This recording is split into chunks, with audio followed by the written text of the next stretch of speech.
Next question जो हम लोग करेंगे वो है केमिस्ट्री का। आप लोगों ने अपने हिसाब से देख लेना आपको कौन सा क्वेश्चन अच्छा लगता है। अगर आपको फिजिक्स ज़्यादा पसंद है और ज़्यादा उसके कंसेप्ट्स क्लियर हैं तो आप वो पहले कर लीजिएगा। फिलहाल तो हम लोग तरतीब के साथ ही चल रहे हैं। तो क्वेश्चन नंबर 69 है, preparation of aspirin is 80% efficient reaction if the actual yield is 16 gram, the theoretical yield should be. अच्छा, यहाँ पे उन्होंने हमें परसेंटेज यील्ड दी हुई है, एक्चुअल यील्ड दी हुई है और हम लोगों ने थ्योरेटिकल यील्ड फाइंड करनी है। अब हम सबको पता है जो परसेंटेज यील्ड है वो इक्वल होती है actual yield divided by theoretical yield multiply by 100।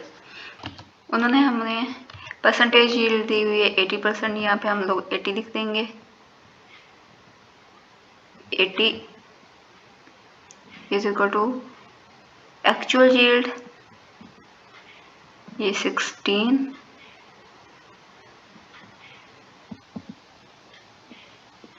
Multiply by 100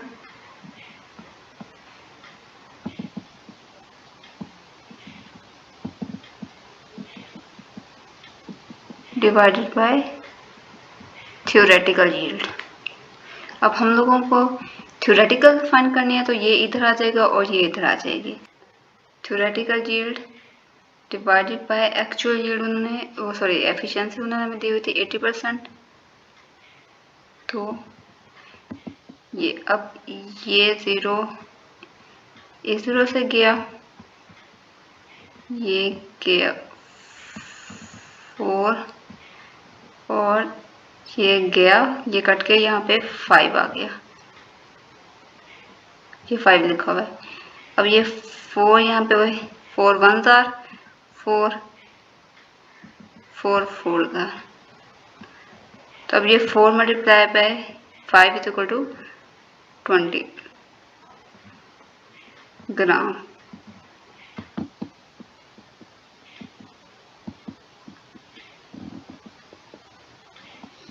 तो हमारे पास 4 ऑप्शन करेक्ट हो गया।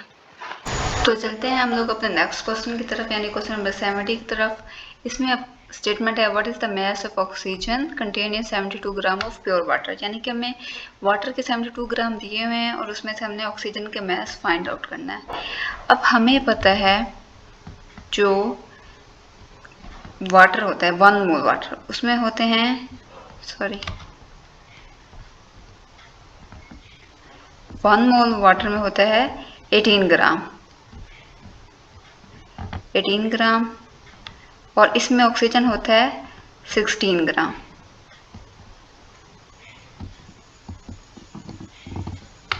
तो अब हमें 72 ग्राम दिए हुए हैं वाटर के, इसमें हमने ऑक्सीजन फाइंड करनी है।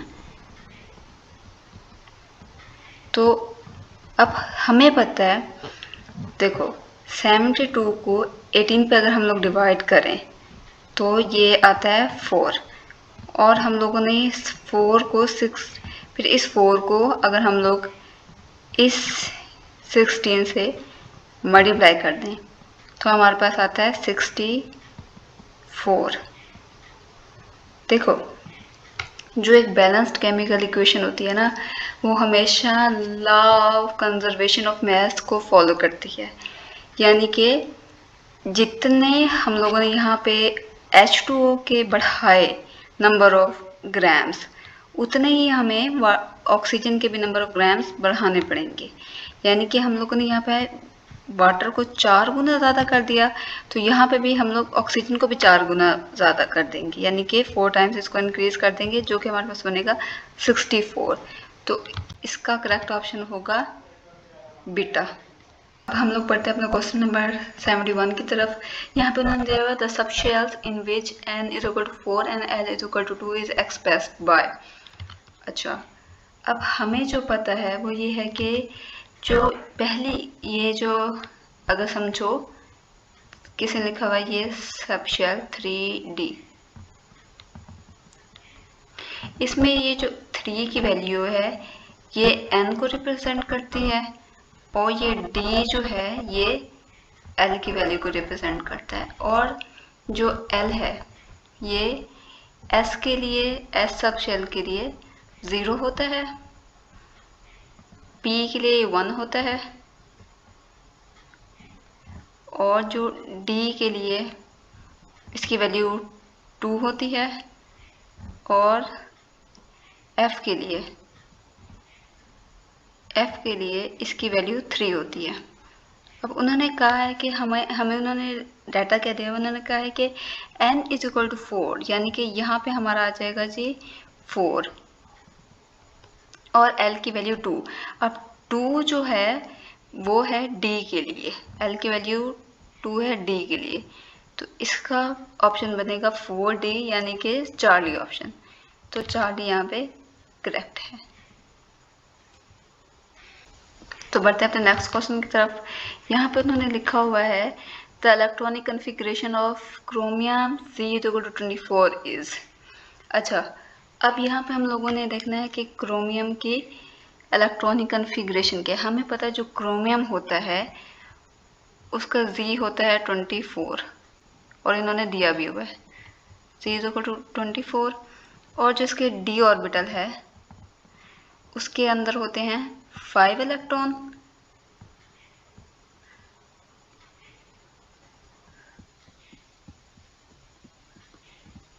D ऑर्बिटल में होते हैं 5 इलेक्ट्रॉन। और जो ये 3D की बात कर रही हूँ मैं। और जो इसका 4s होता है इसमें होता है 1 इलेक्ट्रॉन। 4s के अंदर कितने इलेक्ट्रॉन होते हैं? 1 इलेक्ट्रॉन। और ऐसा क्यों? देखो, सिंपल सा कंसेप्ट है। जब ना कोई ऐसा ऑर्बिटल जो कि हाफ फील्ड होने में या कम्प्लीटली फील्ड होने में उसमें 1 इलेक्ट्रॉन अगर बच गया हो, तो फिर हम लोग यूं करते हैं कि उसको फिल करने के लिए एक ऐसे इलेक्ट्रॉन उठा के उस ऑर्बिटल में डाल देते हैं। जिससे कि यहाँ पे हम लोगों ने 4s है, इसका हमने 1 इलेक्ट्रॉन उठाया और हमने 5 इसके यहाँ पे 4 इलेक्ट्रॉन थे, इसको दे दिया, तो ये हाफ फिल्ड हो गया, यानी कि ये स्टेबल हो गया। तो इसकी स्टेबिलिटी के लिए हम लोग ऐसा करते हैं। तो अब हमने फाइंड करना है, हम लोगों ने क्रोमियम के इलेक्ट्रॉनिक कन्फिग्रेशन फाइंड करनी है। अब हमें पता जो क्रोमियम के अंदर जो नोबल गैस होती है वो आर्गोन होती है, और यहाँ पे ऑप्शन में भी आर्गोन दी हुई है। हमने बस ये फाइंड करना है कि 3D में किसके 5 इलेक्ट्रॉन है और 4s में किसका 1 इलेक्ट्रॉन है, और वो हमारा ऑप्शन बन रहा है ऑप्शन नंबर बी, यानी कि बीटा ऑप्शन। तो इसमें बीटा ऑप्शन करेक्ट होगा।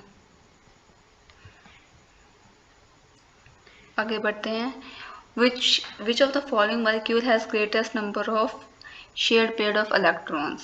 अच्छा, उन्होंने यहाँ पे हमें कहा है शेयर्ड पेयर ऑफ इलेक्ट्रॉन, ना कि इलेक्ट्रॉन्स। खाली इलेक्ट्रॉन्स उन्होंने नहीं कहा, वो इलेक्ट्रॉन्स उन्होंने हमें बताए हैं जो बॉन्ड बना रहे हो, शेयर किए हुए हों।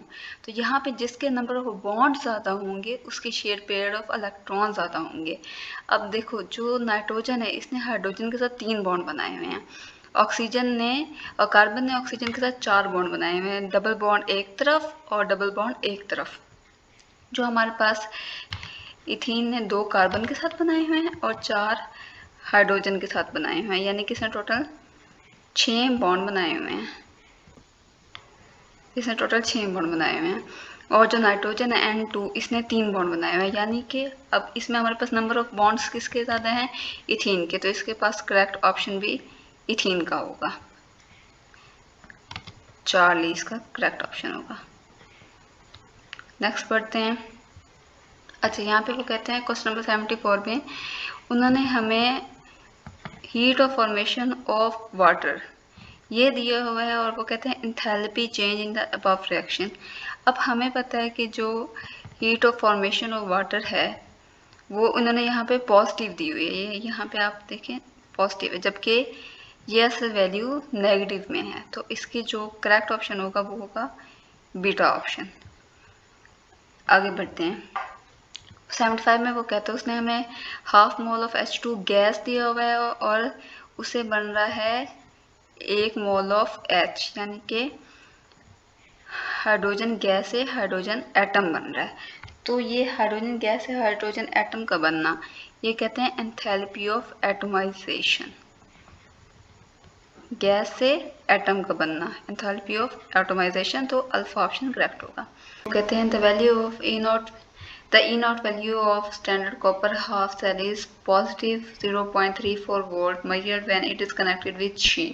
standard hydrogen electrode. In this case, the half reaction taking place at She is. अच्छा, अब हम लोगों ने पढ़ा था जो एलिमेंट्स होते हैं वो जो H2 के ऊपर वाले एलिमेंट्स होते हैं उनके ऊपर एनोड पे ये वाला रिएक्शन होता है।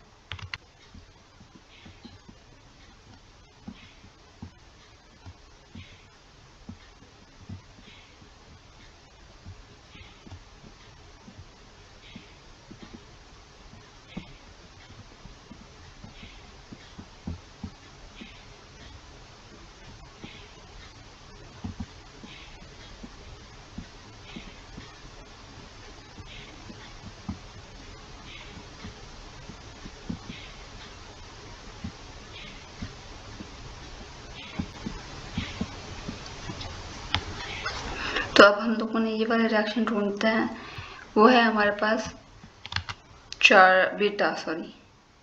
वो है हमारे पास beta. In which of the following reactions Kc Kp से ग्रेटर तब होता है जब हमारे पास डेल्टा N नेगेटिव हो। डेल्टा N नेगेटिव हो, और जो डेल्टा N होता है ये हमारे पास होता है number of moles of products minus number of moles of reactants. अब डेल्टा N जो यहाँ पे अगर हम लोग देखें जो प्रोडक्ट्स हैं उनकी वैल्यूज़ यहाँ पे सबकी कम है, यानी कि रिएक्टेंट्स के मोल ज़्यादा हैं और प्रोडक्ट्स के मोल कम हैं। तो रिएक्टेंट्स के मोल ज़्यादा हुए हैं और प्रोडक्ट्स के मोल कम है, तो इसका मतलब है हमारा आंसर भी सारों के मामले में नेगेटिव आएगा। डेल्टा N हमारा नेगेटिव आएगा, तो डेल्टा N नेगेटिव आएगा, तो इसलिए इस हिसाब से इसका जो करेक्ट ऑप्शन है वो है ऑल ऑफ दीज। नेक्स्ट बढ़ते हैं। ओके, वो कहते हैं consider the following reaction at 25 degree Celsius. ये रिएक्शन उन्होंने दिया हुआ है, फिर आगे से उन्होंने रिएक्शन दिया हुआ है। The experimentally determined rate law for this reaction indicates that reaction is first order in, इसमें first order है, when the reaction is pseudo first order overall, which of the following would produce an increase in the rate of this reaction। अच्छा, अब हमें जो पता है जो the reaction is first order, जो first order reaction होता है उसके अंदर अगर हम लोग रिएक्टेंट के अमाउंट बढ़ा दें, ये हमारे पास रिएक्टेंट है ना, ये हमारे पास रिएक्टेंट है फर्स्ट ऑर्डर में, अगर हम लोग रिएक्टेंट के अमाउंट बढ़ा दें तो उससे हमारा रेट ऑफ रिएक्शन भी बढ़ता है, तो इसका अल्फा होगा। ओके, 79 की तरफ बढ़ते हैं। For the first order reaction A is converting into B, reaction rate at reactant concentration of 0.1 mole is found to be this, the rate constant K is। अब हम लोगों ने इसमें रेट कांस्टेंट फाइंड करना, उन्होंने हमें रिएक्शन दिया हुआ है, उन्होंने हमें कंसंट्रेशन दी हुई है और हमें उन्होंने रेट भी दिया हुआ है, हमने उसका रेट कांस्टेंट K फाइंड करना है। अब हमें पता है R is equal to K और रिएक्टेंट की कंसंट्रेशन उसकी पावर 1। अब हम लोगों ने K फाइंड करना है, तो K R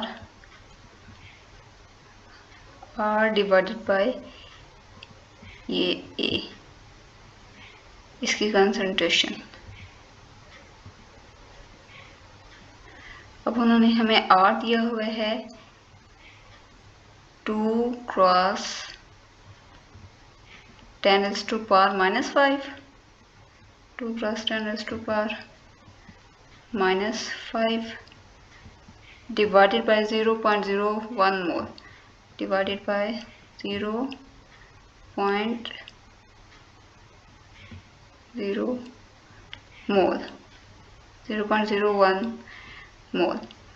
तो अब ये 2 वैसे का वैसा रह जाएगा, ये मल्टीप्लाई 10⁻⁻, ये -5 था, -5 और ये हो जाएगा जी +2। तो हमारे पास आ जाएगा 10⁻³ जो कि है पर सेकेंड, डेल्टा ऑप्शन। वो कहते हैं कि ना एक पीरियड के अलॉन्ग क्या चीज़ सेम रहती है। एटॉमिक रेडियस अल्फा ऑप्शन है। एटॉमिक रेडियस डिक्रीज होता है अलॉन्ग द पीरियड और इंक्रीज होता है along the group.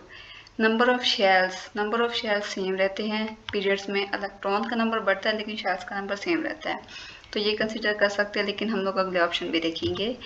Melting point भी चेंज होता है और इलेक्ट्रिकल कंडक्टिविटी भी। तो हमारे पास बीटा ऑप्शन सबसे करेक्ट है। वो कहते हैं the reactivity of 2A group metals increase with the increasing atomic radius. बिल्कुल सही है, जब एटॉमिक रेडियस इंक्रीज करेगा तो न्यूक्लियस का होल्ड कम हो जाएगा और रिएक्टिविटी बढ़ जाएगी। इंक्रीजिंग शील्डिंग इफेक्ट ये भी सही है। इंक्रीजिंग एटॉमिक नंबर ये भी सही है। तो all of the above, delta option. Next चलते हैं।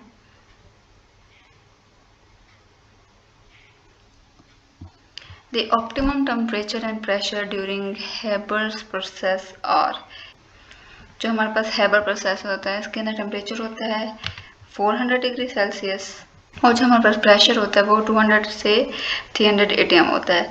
तो 400 डिग्री सेल्सियस में जब हम लोग 273 ऐड करेंगे तो वो ये 673 केल्विन बन जाएगा। तो डेल्टा ऑप्शन इसमें एक्यूरेट है। नेक्स्ट बढ़ते हैं। वो कहते हैं, इन्होंने ये हमें एक ईथर दिया हुआ है, is the functional isomer of. अब हमें पता है जो ईथर होता है वो फंक्शनल आइसोमर होते हैं अल्कोहल के। अब यहाँ पे अल्कोहल कौन सा है, एक ही अल्कोहल दी हुई है तो इसमें चार्ली ऑप्शन। अगला पढ़ते हैं 84 which is not present as heteroatom in heterocyclic compounds. अच्छा, वो कंपाउंड जो सिंगल बॉन्ड बनाता है वो कभी भी एज अ हेट्रो एटम नहीं आ सकता। तो इसमें सिंगल बॉन्ड कौन बनाता है, ऑक्सीजन 2 बनाता है, नाइट्रोजन 3 बनाता है, सल्फर भी सिंगल नहीं बनाता, और जो क्लोरीन है ये एक बॉन्ड बनाता है। तो इसलिए क्लोरीन हेट्रो एटम के तौर पे नहीं आ सकता। The general formula of cycloalkane is CnH2n। इसकी कोई शॉर्टकट नहीं है, ये आपको खुद ही याद करना पड़ेगा। इनके जनरल फार्मूलाज आपने ज़रूर याद करने हैं। In the bromination of benzene which electrophile attacks on the ring. हमें पता है जो इलेक्ट्रोफाइल होते हैं उनके ऊपर या पॉजिटिव चार्ज होता है या न्यूट्रल होते हैं। जो इलेक्ट्रोफाइल होते हैं वो पॉजिटिव या न्यूट्रल होते हैं। अब इसमें जो पॉजिटिव चार्ज वाला है वो एक्यूरेट आंसर होगा। Halogenation of alkene is an example of.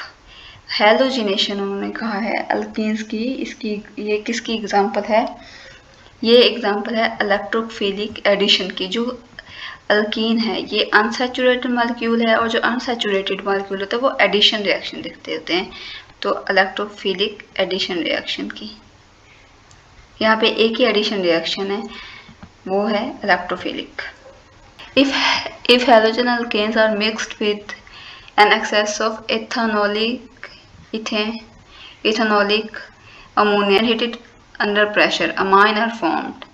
Which amine is formed in the following reaction? अच्छा, उन्होंने हमें एक्सेस किस चीज़ की, जो ये चीज़ है ना एक्सेस ऑफ अमोनिया की एक्सेस हमें इस बात की गारंटी दे रही है कि हेलोजन अल्केन है ये कम तादाद में है और जो अमोनिया है वो ज़्यादा तादाद में। अब हेलोजन अल्केन्स के साथ अमोनिया ने रिएक्ट करना है, जितने ही अमोनिया क्यों ना हो, जब तक सबस्ट्रेट मॉलिक्यूल नहीं होगा तो रिएक्शन नहीं चलेगा।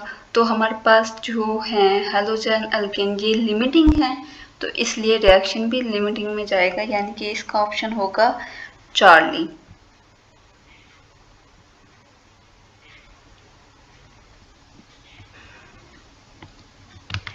अगर हमारे पास हेलोजन अल्केन एक्सेस में हो तो ये क्वाटरनरी अमाइन बनाते होते हैं। Among the alkyl halide, which always follows SN2 mechanism? जो प्राइमरी अल्काइल हैलाइड है वो SN2 मैकेनिज्म को फॉलो करता है और जो टर्शियरी अल्काइल हैलाइड है वो SN1 को करता है। तो इस हिसाब से इसका आंसर हुआ alpha. In elimination reaction dash is use. अच्छा, एलिमिनेशन रिएक्शन में क्या यूज़ करना है, इसके हमने कैटलिस्ट बताने हैं। जो एलिमिनेशन रिएक्शन है ये हमेशा एल्कोहलिक KOH करवाएगी। एलिमिनेशन जो है वो एल्कोहलिक KOH करवाएगी, ये आप लोगों ने याद रखना है। Which one of the following on oxidation give ketone. हमें पता है जो प्राइमरी अल्कोहल होता है वो हमें देता है हमेशा अल्डिहाइड। जो प्राइमरी अल्कोहल होता है ये है अल्डिहाइड, और जो सेकेंडरी अल्कोहल होता है ये हमें देता है कीटोन। तो इस हिसाब से हमारे पास ऑप्शन क्या हुआ, चार्ली। 91 का हो गया जी चार्ली ऑप्शन। उसके बाद हम चलते हैं 92 पे। फॉर द रिएक्शन, यहाँ पे हमें उन्होंने अल्कोहल दी हुई है, उसका रिएक्शन हो रहा है हेलोजन एसिड से, तो यहाँ पे हमारे पास बन रहा है अल्काइल हैलाइड बन रहा है और वाटर बन रहा है। The order of reactivity of halogen acid is, हम लोगों ने ऑर्डर बताना रिएक्टिविटी का। हमें जो पता है वो ये है कि हम लोग जब हम लोग इनकी रिएक्टिविटी देख रहे होते हैं तो जिसका साइज सबसे बड़ा होगा उसकी रिएक्टिविटी सबसे ज़्यादा होगी। इस हिसाब से हमारे पास बीटा ऑप्शन सबसे करेक्ट है, क्योंकि आयोडीन का साइज सबसे बड़ा है as compare to bromine and chlorine, तो हमारे पास बीटा ऑप्शन करेक्ट होगी। अब वो कहते हैं the compound in which the carbon uses only its sp3 hybrid carbon for the bond formation is sp3। अब इसमें हमने देखना है sp3 हाइब्रिड कार्बन किस में होगा, तो ये बीटा ऑप्शन में हमारे पास sp3 है। जो कार्बोनाइल ग्रुप हैं ये बाकी सारे sp2 हाइब्रिड। तो इसमें आप देखिए बाकी सारे ऑप्शन में हमारे पास कार्बोनाइल ग्रुप हैं, सिर्फ ये है जिसमें हमारे पास कार्बोनाइल ग्रुप नहीं है, ये अल्कोहल जो है इसके अंदर हमारे पास कार्बोनाइल ग्रुप नहीं है, तो इसलिए हमारे पास बीटा ऑप्शन आएगा। 94 की तरफ बढ़ते हैं। When phenol reacts with ethanol chloride in the presence of base to form. अच्छा, वो कहते हैं जो फिनोल है उसने रिएक्ट करना है इथेनॉल क्लोराइड के साथ इन द प्रेजेंस ऑफ बेस, तो बेस के प्रेजेंस में इथेनॉल क्लोराइड के साथ उसने रिएक्ट करना है फिनोल ने, तो इससे हमारे पास बनेगा फिनाइल एसीटेट। फिनाइल एसीटेट हमारे पास इससे बन जाएगा। Which of the following is easily oxidised. अब हमें पता जो कीटोन है वो इतनी जल्दी ऑक्सीडाइज नहीं होता, जो एल्डिहाइड है वो इजिली ऑक्सीडाइज हो जाता है, तो हम लोगों ने इसमें एल्डिहाइड फाइंड करना। नीचे वाला जो डेल्टा है ये कार्बोक्सिलिक एसिड है, जो ये है कीटोन है, और ये हमारे पास है एल्डिहाइड, लेकिन इसमें 3 कार्बन है और ये है हमारे पास 2 कार्बन वाला, तो 2 कार्बन वाला एल्डिहाइड जल्दी ऑक्सीडाइज होता है एज कम्पेयर टू 3 कार्बन वाला, तो बीटा ऑप्शन। बढ़ते हैं हमारे अगले क्वेश्चन की तरफ।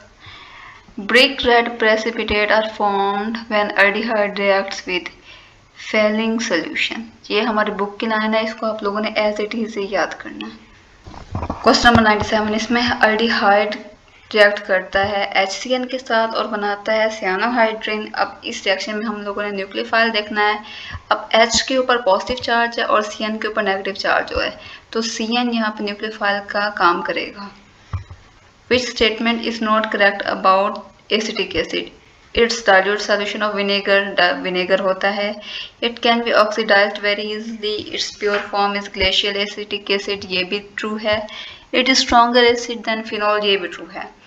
ये जो बीटा ऑप्शन है ना, जो कार्बोक्सिलिक एसिड है, इसने फर्दर ऑक्सीडाइज होकर कार्बन डाइऑक्साइड और वाटर ही बनाना होता है, लेकिन ये इतनी इजीली ऑक्सीडेशन इसकी होती नहीं है। कार्बोक्सिलिक एसिड की क्या ही फर्दर ऑक्सीडेशन होगी, तो इसमें हमारे पास बीटा ऑप्शन होता है। नेक्स्ट क्वेश्चन की तरफ बढ़ते हैं। क्वेश्चन नंबर 99, यहाँ पे उन्होंने हमें एल्डिहाइड दिया हुआ है अमोनिकल सिल्वर के साथ, सिल्वर हमारा रिएक्शन है, और वो कहते हैं this reaction represents which of the following test. तो ये हमारा वो टेस्ट टॉलरेंट टेस्ट होता है, delta option.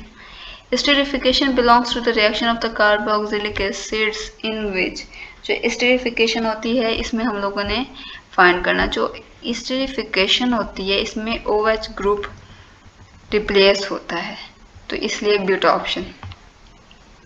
The conversion of acetic acid into ethane is an example of, acetic acid का इथेन में कन्वर्ट होना कंप्लीट रिडक्शन की है, और यहाँ पे अगर अल्कोहल कोई होती तो ये हाफ रिडक्शन होती, यानी कि पार्शियल रिडक्शन होती। अच्छा 102 की तरफ बढ़ते हैं। What is the correct order of acetic strength of acetic acid, phenol and ethanol. हमें पता है जो कार्बोक्सिलिक एसिड है ये सबसे ज़्यादा स्ट्रॉन्ग होता है, फिर उसके बाद हमारे पास होता है जी फिनोल, और उसके बाद वाटर, फिर होता है जी अल्कोहल। अब यहाँ पर उन्होंने वाटर का तो नहीं कहा हुआ, लेकिन फिनोल अल्कोहल से ज़्यादा एसिडिक होती है, तो हमारे पास डेल्टा ऑप्शन करेक्ट होगी। Acetic acid forms a dimer in non polar solvent like benzene because of hydrogen bonding, hydrogen bonding की वजह से ये लोग डाइमर बनाते हैं, तो इसमें हमारे पास ऑप्शन होगी हाइड्रोजन बॉन्डिंग यानी कि beta. Which one of the following elements is not present in all enzymes? Carbon, hydrogen, nitrogen and sulphur. जो सल्फर होता है ये तमाम एंजाइम्स में नहीं होता, किसी किसी एंजाइम्स में होता है। जो नाइट्रोजन होता है ये एंजाइम्स बेसिकली प्रोटीन्स होते हैं, और प्रोटीन्स में अमाइनो एसिड होता है, तो ये उसके अंदर मौजूद होता है। The following is a part of primary structure of natural polymer. The functional group present in this structure are, अच्छा अब हमारे पास फंक्शनल ग्रुप कौन कौन से हैं, एक ये थायोल है, एक हमारे पास अमाइनो है, सॉरी एक हमारे पास थायोल है, एक हमारे पास अमाइड है, और एक हमारे पास अमाइनो है। तो कितने फंक्शनल ग्रुप हमारे पास हो गए, 3 फंक्शनल ग्रुप हमारे पास हो गए। तो अमाइड, थायोल और अमाइनो ग्रुप, ये डेल्टा ऑप्शन हमारा करेक्ट हो गया। The products obtained when 2-pentene is heated with alkaline KMnO4 are, हम लोगों ने इसमें प्रोडक्ट बताने हैं जब अल्कलाइन KMnO4 के साथ 2-pentene वो करेगी। अब 2-pentene में डबल बॉन्ड है, जहाँ से डबल बॉन्ड बना होगा वो डबल बॉन्ड की ब्रेकेज होगी यानी क्लीवेज होगी। हाफ प्रोडक्ट इधर चल जाएगा और बाकी प्रोडक्ट आधा रह जाएगा, यानी कि 2-pentene है। अब इसमें हमें पता है कि कार्बन नंबर 2 पे ही डबल बॉन्ड बना हुआ है, तो एक हमारे पास इथेनोइक एसिड बनेगी और एक हमारे पास प्रोपानोइक एसिड बनेगा, यानी कि beta option. Which of the following is dihydric alcohol. जो ग्लाइकोल है ये डाइहाइड्रिक अल्कोहल है, जो ग्लिसरॉल है ये हमारे पास ट्राईहाइड्रिक अल्कोहल है, ट्राईहाइड्रिक अल्कोहल है, इसके अंदर 3 हाइड्रोक्सिल ग्रुप होते हैं। और जो फिनोल है वो तो अल्कोहल है ही नहीं, जो हमारे पास एक ही OH ग्रुप होता है, तो हमारे पास ग्लाइकोल अल्फा ऑप्शन करेक्ट बनेगी। Correct order of electron affinity for halogens is, electrolysis of which compound will not produce H2 at cathode। मैं आपको 5 ऐसे एलिमेंट्स बताती हूँ जिनके कैथोड पे H2 नहीं प्रोड्यूस होगी, उनका खुद का मेटल वो है। एक आप याद रख लें, आप लोग याद रख लें छापा से।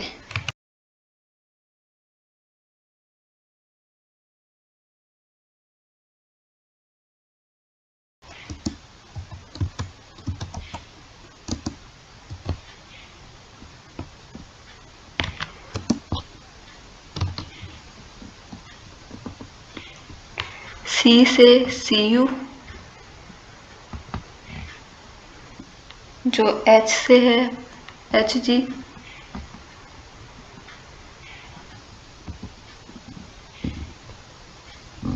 A से है Au,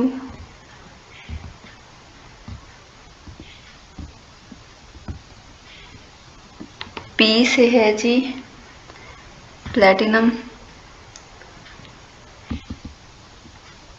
और A से है सिल्वर Ag।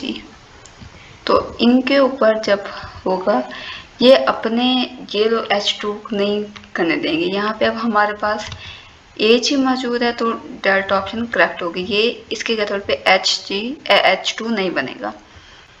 नेक्स्ट क्वेश्चन है what is half life time of radioactive substance in which 75% of H2 of 75% of it disintegrates in 100 minutes। Okay, वो हमें कहता है 75% हम लोगों ने हाफ लाइफ फाइंड करनी है, तो T1/2 is equal to time given divided by number of. यहाँ पे हमारे पास आ जाएगा जी 100 उन्होंने दिया हुआ है। अब हम लोगों को पता, उन्होंने कहा है कि 75% डिसइंटीग्रेट हो गया है, तो हमारे पास टोटल था 100%। इसका हाफ जब हुआ तो से 50% डिसइंटीग्रेट हो गया, 50% रह गया। अब इसका हाफ बच गया नेक्स्ट हाफ लाइफ में, यानी कि 25%।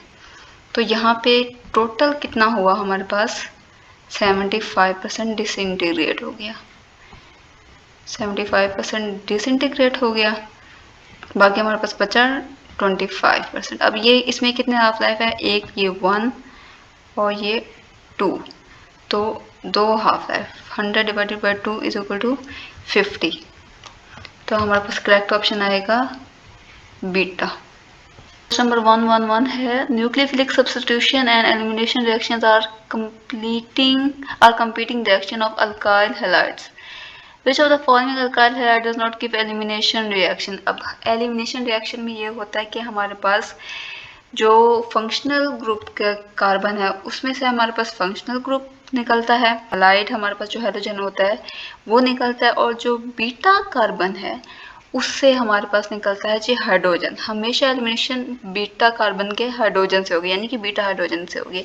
अब हमने यहाँ पे ये फाइंड करना है कि जिसमें बीटा हाइड्रोजन नहीं है वो एलिमिनेशन रिएक्शन नहीं देगा। इनमें पेंटाइल क्लोराइड में भी बीटा है, आइसोपेंटाइल क्लोराइड में भी है, सेकेंडरी पेंटाइल क्लोराइड में भी है, सिर्फ मिथाइल क्लोराइड ऐसा है जिसके पास बीटा कार्बन नहीं है। जब बीटा कार्बन नहीं होगी तो बीटा हाइड्रोजन भी नहीं होगी, तो इसलिए हमारे पास 110 का है चार्ली। नेक्स्ट पढ़ते हैं least oxidation state observed in case of 3D series elements in their compound is +1. Which of the following transition element never shows +1 oxidation state in its compound?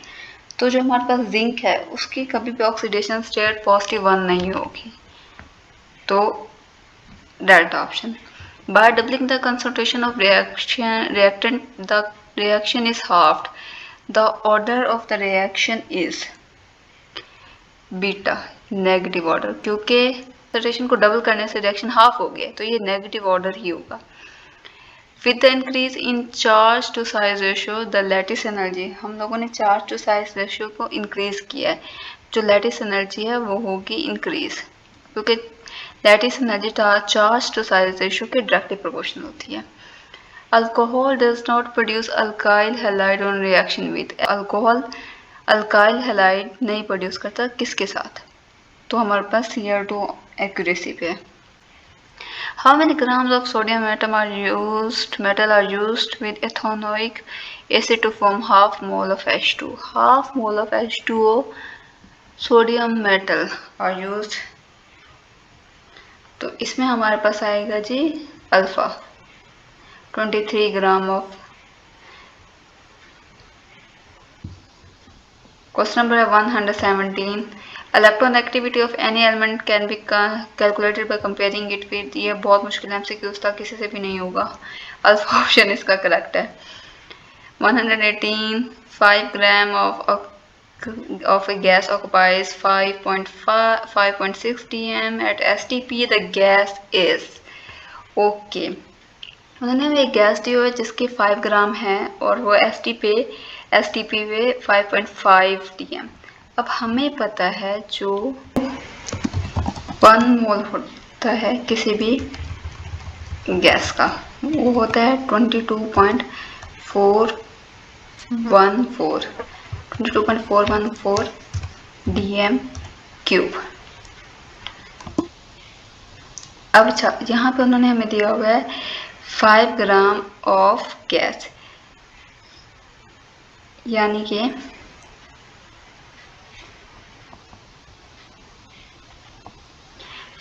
हम लोगों ने इसका ये करना है कि अब हम लोगों ने ये देखना है कि इसके अंदर उन्होंने वॉल्यूम को कितना कम किया हुआ है। हमें पता है जो 20 जो मोल को हम लोग अगर हाफ करें तो ये आता है 0.5, और इसमें जो हमारे पास वॉल्यूम होता है वो होता है 11.2 dm क्यूब। और अगर हम लोग इसको और हाफ कर दें तो 0.25, और यहाँ पे हमारे पास आ जाएगा 5.6 dm क्यूब। अब हम लोगों ने हर गैस का मास देखना है। जो हमारे पास नियॉन होता है ये होती है 20, हीलियम 4,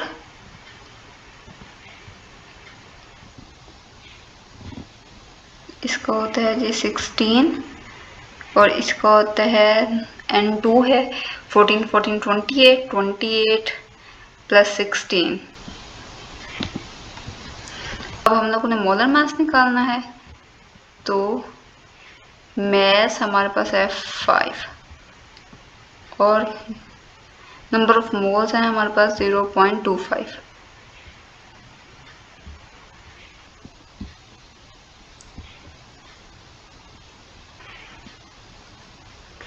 यह आ जाएगा हमारे पास 5 multiply by 100 divided bye 25।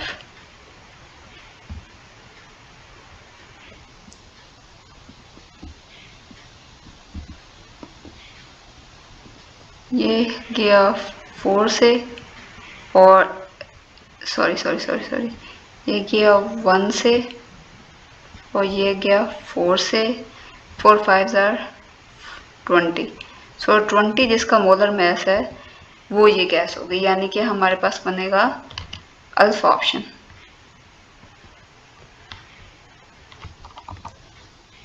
Next है जी, the d orbital can accumulate up to, जितने भी ऑर्बिटल्स होंगे वो कोई भी हो, एस हो, पी हो, डी हो, एफ हो, वो हमेशा 2 इलेक्ट्रॉन्स विद ऑपोजिट स्पिन ही रखेंगे। तो बीटा ऑप्शन करेक्ट होगा। The strongest hydrogen bond is observed in, हम लोगों ने स्ट्रॉन्गेस्ट हाइड्रोजन बॉन्ड इसमें बताना है। इन ऑप्शंस में स्ट्रॉन्गेस्ट हाइड्रोजन बॉन्ड कौन है, तो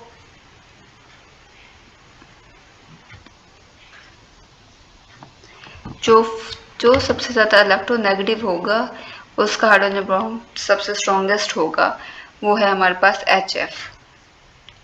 आगे चलते हैं। IUPAC name of the following structure is, अब हम लोगों ने ये देखना है कि इसका IUPAC नेम को बहुत गौर से करना है, और इसके रूल्स बहुत अच्छे तरीके से आप लोगों ने पढ़ने हैं। तो इसमें अगर आप गौर करें तो हमारे पास टोटल हैं 5 कार्बन, अब 5 कार्बन। अब जो ये वाला कार्बन है ये पेरेंट चेन नहीं है, ये साथ में सब्स्टिट्यूएंट लगा हुआ है। ये कार्बन नंबर 3 के साथ ऊपर के अटैच है, यानी कि 3 कार्बन के पास हमारे पास 3 कार्बन पे मिथाइल है, तो ये 3 मिथाइल हो जाएगा। बाकी कितने कार्बन बने, 4, तो ब्यूटानल, क्योंकि ये एंड में CHO है तो ये एल्डिहाइड को रिप्रेजेंट करे, तो 3 मिथाइल ब्यूटानल इसका बनेगा। Markovnikov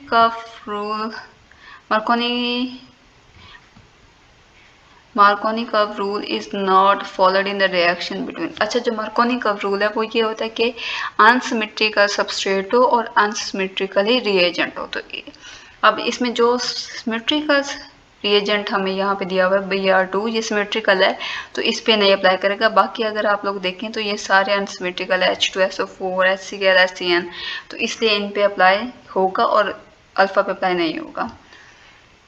The functional group of alkanoic anhydrase.